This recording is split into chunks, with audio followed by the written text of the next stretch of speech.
কোরআনে কারীমের মধ্যে একটি আয়াতে আছে, সে আয়াতটা পড়িয়া প্রত্যেক নামাজের পর গেঞ্জি জামার বুতাম খুলে অনেকে বুকের মধ্যে ফু দেয়।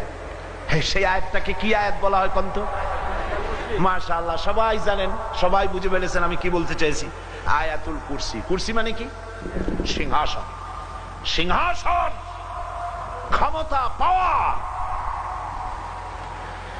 এটা ফু দিলেই হলো না। রাসূলুল্লাহ কি বলেছেন জানেন?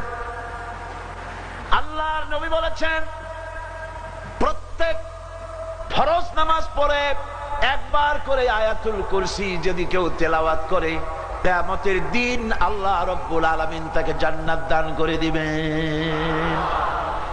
সুবহানাল্লাহ।